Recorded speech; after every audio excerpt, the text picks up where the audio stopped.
Hi, I'm Rod Simeon, and this is Bedtime Stories. The name of this bedtime story is entitled Blind Man Donkey.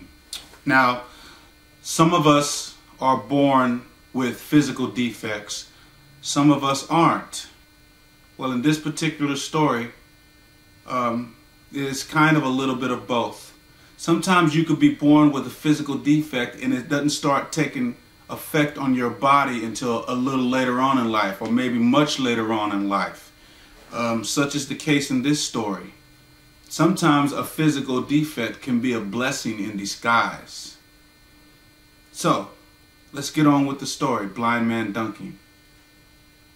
There's a very tall, clean-shaven man with very dark shades on.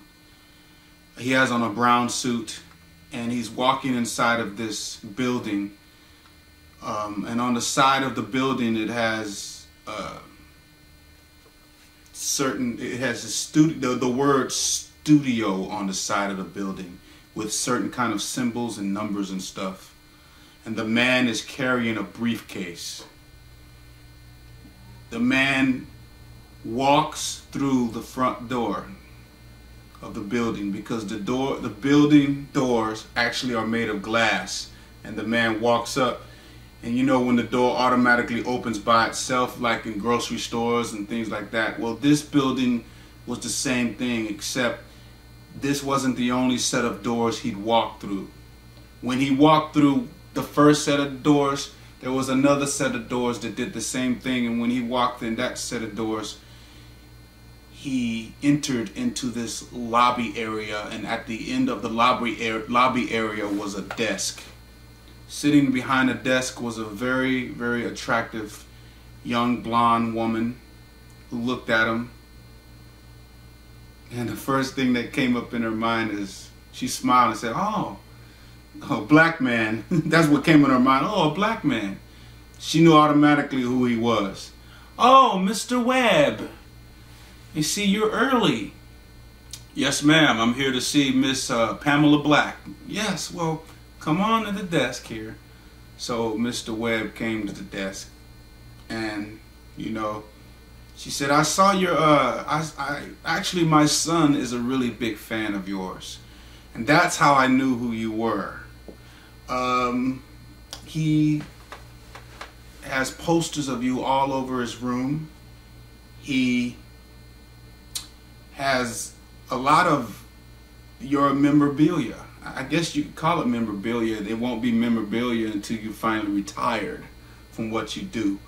But I recognized you because I have a newspaper clipping of you that I saw. I didn't know what you looked like at first, but my son is a real big fan of yours. He was thinking to himself, how can she not know what I look like when her son has posters of me? And she says, "I know what you're thinking. You're probably thinking, how do I not know what you look like? Because my son has posters of you." Well, I just never paid any attention. But I know he talks about you a lot. So, I'll go ahead and call her. So she called up on the phone to another office, and she said, "Yes, he's here." "Yes, okay." She hung up the phone, and then she said, "Well, she'll be in here in 5 minutes. She's right now just preparing for the interview. So if you want, you can be seated if you want to." "Yes, ma'am, I will." She says, "Do I need what?"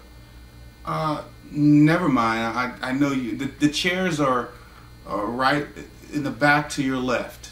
I mean, right there when you came in the door, they're to your very left when you're going towards the doors. "I'll find them, thank you, ma'am." So the man went over to the chairs, went to his left and sat down, waited. Actually, it took her 3 minutes to get out there because Miss Pamela Black came out.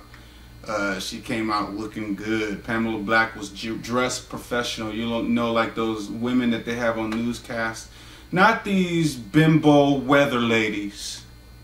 But no, this was a woman who was really professional. They put some women on television now to look like bimbos, to get your attention sexually. Okay, let's just be honest. Okay, to look good, to get ratings. But this woman, she looked attractive, Pamela Black that is, but she was very well dressed. And she said, "How, Mr. Webb?" He said, "Please call me Ray." "Okay, I'm sorry, Ray. Okay, come with me."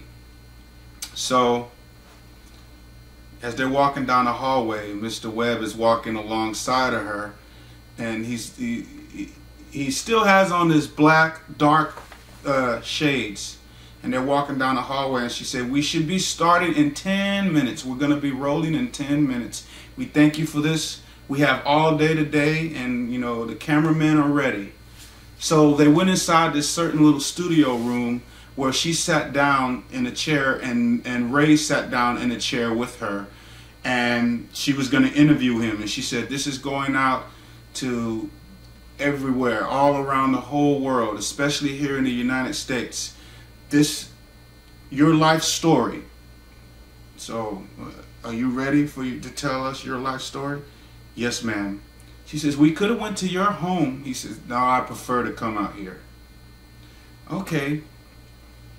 Well, I'm thankful that you came here, and I'm ready to do this interview with you." "Yes, ma'am." So, cameras started rolling. This is not live, by the way. This is not a live interview. This is a taped interview that they're going to air on television, and it's going to be, when they edit it, you know, mix it and process it and do everything they're supposed to do to it, then they're going to put it on to be viewed to everyone all around the world. Not just on the internet, but on television. "So you ready?" "Yes, ma'am." As you can tell, I was born ready. All right, here we go. Cameras and action. There was a lot. Oh, by the way, there were 4 cameramen in there. 4 cameras, 4 cameramen set up in there. So anyway, I thought I'd add that. So, I'm here with Mr. Ray Wonder Webb, and he is the top pro basketball player in the whole world. This guy has scored more points than anyone else in the whole basketball league. And you just would never believe that he's blind.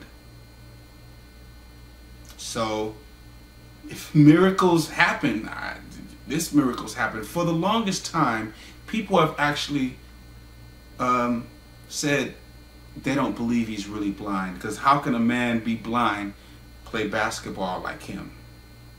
But he actually does it. So, we're going to find out his life story. And this is going to be very intriguing to people all over the world. So, are you ready to get started? Yes, ma'am, I'm ready. Okay. Tell us a little bit about yourself.